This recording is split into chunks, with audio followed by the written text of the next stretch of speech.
8-year-old triplets didn't know their father was alive until fate brought them together at their mother's grave. Don't forget that you can always write your life story in the comments, and maybe I'll create a video about it. Sometimes the past comes back to you without asking if you're ready. At his wife's funeral, Jackson Mandgomery notices 3 girls, all dressed in identical white dresses, standing to the side. He doesn't know who they are. He doesn't even realize they're his own daughters. This is the story of a man who's lost everything and suddenly gets a chance to start over. But will he have the strength? And will they have the forgiveness? It was windy in the cemetery. Jackson Mandgomery stood by a fresh grave, looking at the glossy plaque with Eleanor's name on it. His wife. 30 years of marriage, good and bad, were gone. Now there was only earth and flowers and words no one listened to. There were a lot of people there. Company employees, business partners, the old guard of lawyers, even a couple of senators. All in black, all with the same perfect faces. Jackson noticed that almost none of them really knew Eleanor. They only knew Jackson's wife, Montgomery. He wiped his face with a handkerchief, although he wasn't crying. He couldn't. Everything he should have felt seemed to be stuck somewhere deep and wouldn't come out. He just stood there, present, like a businessman at another meeting, only instead of reports, there were wreaths. 3 girls stood to the side, closer to the wrought iron fence. Jackson didn't notice them right away. White dresses, identical, with frills. Their hair was neatly braided, each with a small butterfly-shaped hair clip. The girls weren't crying, weren't talking. They were just looking. At him. He tried to figure out who they were. Maybe they were the children of one of the guests, but they were standing separately. They weren't with anyone. And something about their faces, something strangely familiar, was bothering him. After the funeral speech, when people began to leave, he approached his assistant, Susan. "Do you know who these girls are?" he asked, glancing in their direction. Susan looked, frowning. "No, I haven't seen them before. But it seems they're not here by accident. Find someone who came with them." She nodded and walked into the crowd. Jackson turned back to the girls. They weren't looking at him anymore. Now one was picking at the ground with her shoe, another was hugging a doll, and a third was whispering something to her sister. He wanted to approach, but something stopped him, as if he would violate a boundary that he himself didn't understand. A few minutes later, Susan returned. "Nobody knows who they are. They came alone. I heard one woman asking them where their mother was, and they said, 'Mom died.' That's all." Jackson frowned. "So what now? Maybe we should call someone from the guardianship service?" He looked at the girls. He didn't want to interfere, but he couldn't just leave either. "No, give me a minute." He approached, cautiously, like wild birds. The girls were silent, looking at him with different eyes. Gray, green, brown. Strange. The same, but completely different. He looked about 9 years old, maybe 10. "Hello," he said. "I'm Jackson." One of them nodded. The others were silent. An awkward pause. "Did you know my wife?" The girl with the doll hugged her tighter. "She was good," she said quietly. "But we didn't come to see her." He leaned slightly. "To whom?" Another pause, and then the other, more serious one, looked him straight in the eye. "We've come to see you. Are you Jackson Mandgomery?" "Yes." She looked at her sisters, then back at him. "Our mother's name was Meredith Hall. She died 6 months ago, and you're our father." His throat was dry. He didn't even immediately understand what he had said. It was as if the words bounced off his ears. "Excuse me?" "You are our dad," the girl repeated. Without fear, without offense. Just a fact. He sat up straight, his mind spinning. Meredith Hall. He hadn't heard that name. 9 years? 10? Where do you live? At Aunt Emma's house now. In Richmond. But she says she can't keep us long. She's old. Your mother? Meredith. Did she tell you that I am your father? The girls looked at each other. The one with the doll nodded. She said you were good. You just don't know. Jackson suddenly felt a chill run down his spine. He looked back at the cemetery, at the crowd, at the wreaths and the polished lid of the coffin. And he realized the life he had grown accustomed to had just changed course. Quietly, without announcement. Just click. And that was it. Do you have someone with you? Someone adult? No, said the youngest. We came ourselves. By bus. Emma gave us money. He closed his eyes for a second. This was no longer just a strange encounter. This was something that needed to be addressed, and quickly. Are you hungry? They nodded almost simultaneously. Come with me. We'll go have lunch. And then... He fell silent. Then what? And then you will tell me everything. He finished. They walked side by side, slowly, past Eleanor's grave, past the people in suits, past their own old lives. That evening, they ate dinner at a cafe near the cemetery exit. The girls ate quietly, carefully, as if they knew better than to make noise or attract attention. Jackson ordered food at random, cheeseburgers, fries, milkshakes. He watched them, trying not to be intrusive. He still didn't know what to feel. Shock, confusion, maybe even guilt. But not fear. It was strange. Not to be afraid of something that was destroying everything you knew. Later, he called his assistant and asked her to find the number of 1 Emma Hall in Richmond. The next morning, he was there. Aunt Emma's house turned out to be small, brick, with a peeling veranda. Inside it smelled of dust and old tea. A woman of about 70, in a warm sweater, greeted him warily. "I thought you'd never show up," she said before he could introduce himself. "I didn't know," he answered honestly. Emma sat him down on the old sofa, brought him tea, and was silent for a long time before starting to speak.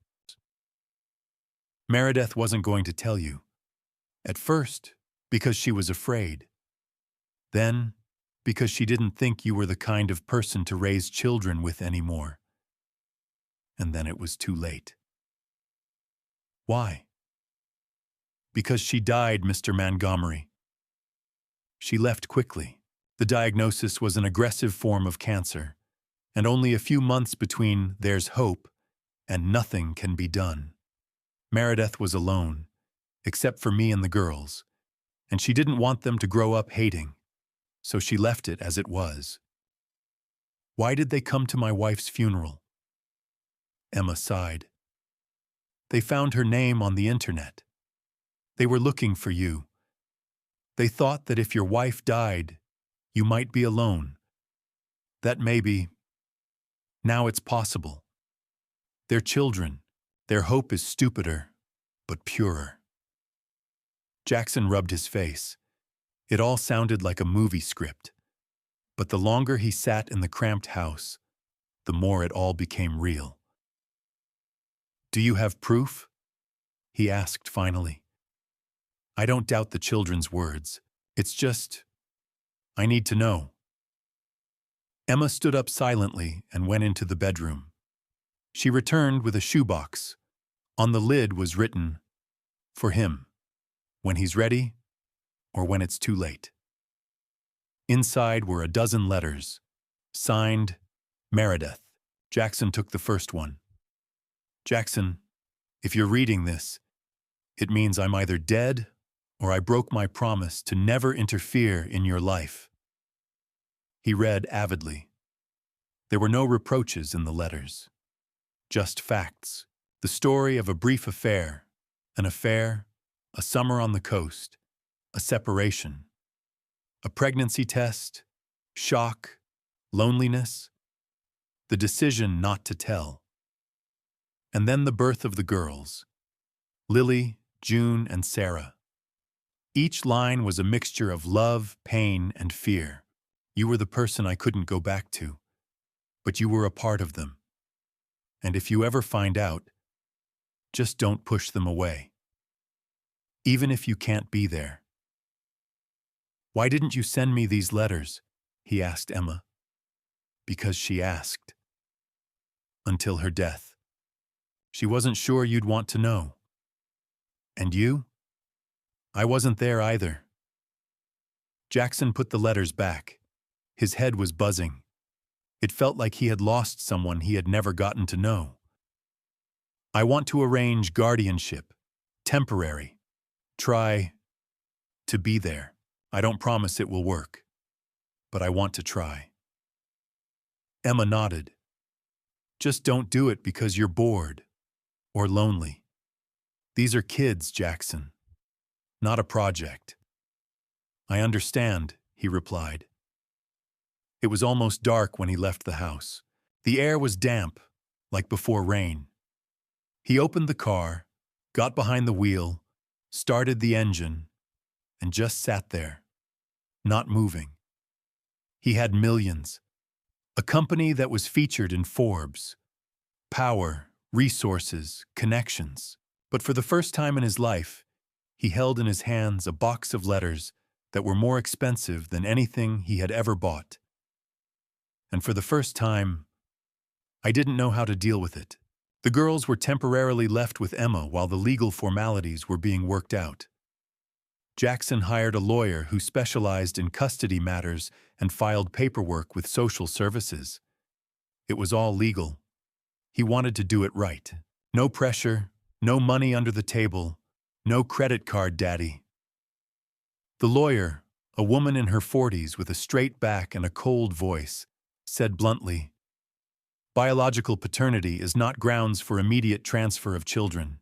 You must prove that you are capable of being a guardian, emotionally and physically."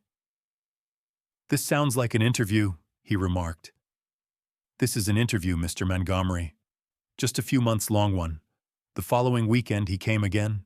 The girls were sitting in the living room, playing a board game. When he appeared, all three froze, but said nothing. "Hello," he said, placing a box of books and some puzzles on the table. "I thought you might be interested in this." "We didn't ask," said June, the oldest and, it seemed, the sharpest-tongued. "I know," he answered calmly. "I just wanted to." Sarah, the one who carried the doll with her, carefully picked up one of the books. "Is this about dragons?" "Yes. There are pictures there, too." "I love the one about dragons," she said without looking at him. He sat on the edge of the chair. "I was thinking maybe we could go somewhere. For an hour or two. Doesn't have to be far. Maybe to the library? Or to an ice cream parlor?" "Do you always talk like this?" June asked. "How?" "As if you're not sure you're welcome." He was a little confused, but nodded. "Perhaps." "You're not like your dad," added Lily, the most silent. He didn't argue. He just said, "I've never had children. I'm studying too." The drive to the library was almost silent. They were in a large SUV, the girls in the back, he at the wheel, hardly knowing what to say. He put classical music on quietly in the background. But after a few minutes, he heard a whisper. "Can I turn it off? It's like in an elevator." He laughed and turned it off. Then he turned on a pop radio station. June nodded her approval. In the library, Sarah ran straight to the fantasy section, Lily to the encyclopedias. June stayed close, as if guarding her sisters. He asked her, "Do you always watch them like this?" "Someone has to." "And the adults?" "Adults come and go," it was said casually, as if she were talking about the weather. He wanted to say something in response, but he fell silent. She did not wait for words. After the library, they stopped at a small cafe. He ordered ice cream for them, coffee for himself. The girls ate slowly, silently. Sometimes they exchanged glances. June looked at the window, Lily at the people. Sarah smiled at the waitress. He tried again. "I'm not asking you to call me Dad, but if you feel comfortable, you can call me by my name, or whatever you want." "Can I have Jay?" Sarah asked. "Can." "Are you married?" It was Lily who asked the question. For the first time, she spoke directly. "I was. Eleanor died recently. The funeral where we met was her funeral." "Did you love her?" The question is direct again. Jackson hesitated. "Yes, but it was a complicated love. Mom had a simple one. Without you," June said quietly. He didn't answer. He just looked out the window. Then he said, "I'm sorry I didn't know. Not about you. Not about her. I'm sorry." For the first time, there was a silence that wasn't awkward. They were sitting together, just eating ice cream. Before returning them to Emma, he took a small package from the car and handed it to June. "These are your mother's letters. To me." Emma gave them to me. "I thought maybe you'd like to read them yourself. Or keep them." June took the bag, carefully, almost respectfully. "We're not ready yet," she said. "But thanks for not hiding it." Emma called him in the evening. "What did you do with them?" "Why?" Sarah came and said, "Jay's not scary. That's her highest endorsement, by the way." He chuckled. "I was just there." "Well, keep it up. But know this. Next time June will test your mettle. She always does. She was Mom's rock. Now she thinks she's the boss. I can handle it. Let's see." That night, Jackson went to bed late. He opened one of Meredith's remaining letters and read just one line. "If you suddenly decide to be there, don't push. Just be. That will be enough for them." He turned off the light and could not sleep for a long time. But for the first time in many months, his loneliness became less deafening. Everything was going well until problems started. The first alarming call came from a lawyer. The voice was calm, but with a subtext. "The Department of Child Welfare has some questions. They received an anonymous complaint that you were trying to manipulate the situation to gain custody of the girls." "What the hell?" Jackson sat in his office, surrounded by glass, concrete, and graphs. It could be someone from the temporary guardian circle or someone from the school. Such cases are not uncommon. But now additional expertise will be required. A psychologist, a social worker, home visits. Are you ready for this? He nodded slowly. Yes, I want to go through this fairly. The following week, a woman named Laura, a social worker, came to Emma's home. Middle-aged, attentive, with a notebook and impenetrable politeness. She spoke to the girls separately. Later, in a conversation with Jackson, she spoke without accusations, but without sympathy. The girls are smart. They are looked after, but they are still emotionally unstable. The eldest, June, thinks you are trying to buy them. These are not my words, but hers. She does not believe in your motivation. Jackson nodded. And you? I don't decide anything, but I advise you to be careful with gifts and initiatives. What's important now is not to show yourself as good, but to be consistent, not to disappear. He felt irritation rising in his chest. He hadn't done anything wrong. He hadn't promised the impossible. He had simply tried to be there. But it seemed that it wasn't enough for June. He decided to talk to her directly. They were sitting in the yard. Sarah and Lily were playing in the sandbox, June with a book on her lap. He sat down next to her, a little to the side. I was told that you don't believe that I am sincere. She didn't answer. She turned the page. I'm not angry. I just want to understand. You shouldn't have shown up, she said without looking up. Why? Because it was easier. We knew you were out there, but you weren't with us. And now you're here, with presents and cars and libraries. It's confusing. I'm not trying to buy you. I know, but it still feels that way. We don't have money or things like that. When you're around, we feel wrong. He paused. This was not childish talk. This was adult understanding of a complex reality, and it was coming from a 9-year-old girl. I won't leave, he said. Even if you don't accept me, I'll still be there. As long as it takes. For what? Because I am a father, and I want to be one. Not on paper, in essence. June closed the book. She sat down, crossed her legs, and looked at him. Did you know that our mother worked all the time? Emma said. She didn't go to cafes. She didn't take us to libraries. We did everything ourselves. And now you come along and it's like you're trying to rewrite it. It's angry. He nodded. I don't want to rewrite anything. I just want to be part of the continuation.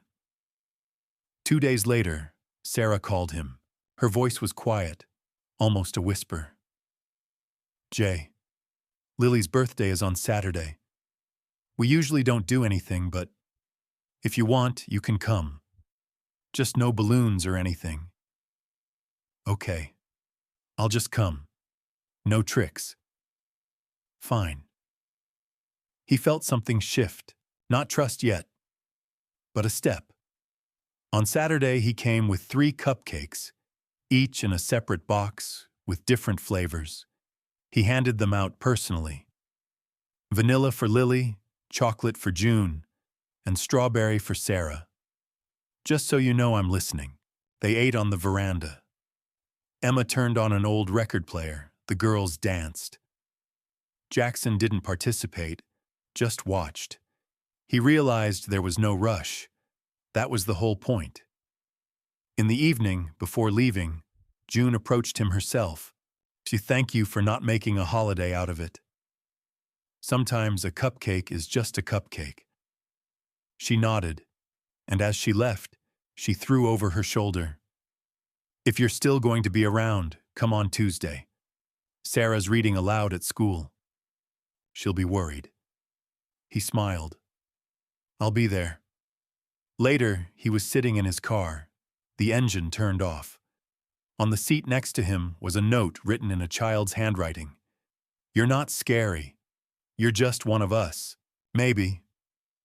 He read it and suddenly realized, this is not resistance. This is a test. And he begins to pass it. It all took place in a small room in a family court in Richmond. At the table sat the guardian, the social worker, the representative from the Department of Family Services, Jackson's lawyer, and the judge herself. A stern, dry woman with glasses and a tired look. The girls had come with Emma. They sat side by side, as always, June in the middle, Lily and Sarah on the sides. Jackson sat opposite.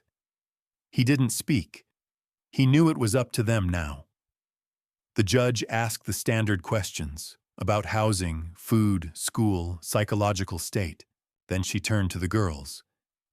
Lily, June, Sarah, do you understand why we are here? They nodded. You can remain under your aunt's temporary guardianship, or you can move in with Mr. Mandgomery if he is granted guardianship status. What is your opinion? The judge spoke carefully, softly, but clearly. The decision would take their opinion into account. Sarah spoke first. At first we didn't know who he was. Then we were afraid. And now, he's just there. Always. Doesn't demand anything. Doesn't scare. He listens and doesn't disappear. Lily nodded. We didn't have a home, just walls. He makes us feel like we can just be kids. We're not sure we want to call him Dad, but we want him to be. Everyone looked at June. She was silent. Then she said, He's not Mom, and it won't be the same. But that doesn't mean it's worse. It's just different. We don't want to lose everything again, so if it's possible, let him be with us. The judge wrote something down. Then she nodded. I take that into account. The final decision came a week later. Temporary guardianship approved. With the prospect of permanent guardianship in 3 months, it wasn't a victory. It was a chance. A deadline. A chance to prove, not to the court, but to the 3 of them, that he wouldn't disappear. He took them to his house a week later. Not the mansion in Boston. It was too early. But a country house. Simpler, cozier. It had 3 bedrooms. He let them choose where they would sleep. Sarah chose the room with the windows overlooking the garden. Lily chose the one with the bookshelf. June chose the one closest to the exit. You want to run away? He grinned. I just like to know where the exit is, she answered calmly. He didn't argue. They ate dinner together. It was unusual. He cooked himself, simple pasta and vegetables. The girls giggled as he chopped onions. Sarah offered to help. Then Lily. Even June. Silently, but she came over and took a spoon. They ate on the veranda. No talk of the future. Just about school, cartoons, and the funny incident with Emma's neighbor who once mixed up the mailboxes. After a month, they started calling him Jay out of habit. But one day, when he was rushing to school after them, was a few minutes late, and entered the classroom with an apology, Sarah happily shouted across the hall, Dad has arrived! He froze. She didn't notice. She just ran towards him. Then June, leaving the classroom, said, She said it out loud. So it is so. He drove them home without saying a word. But that night, when they went to bed, he opened his old drawer and took out Meredith's letter. The very last one. He hadn't read it before. If you are still there, I believe you will understand one thing. They do not forgive with words. They forgive with actions. Every day. If you stay, they will accept. Not right away, but they will accept. And when one of them says this word to you, know that you are not just a father. You are a home. He closed the letter, turned off the light, and stared out the window for a long time. There was no ending. There was no fanfare. There was no perfect happy ending. But there was silence, the silence of a house where someone was waiting. And that was all he ever wanted, even though he hadn't realized it before.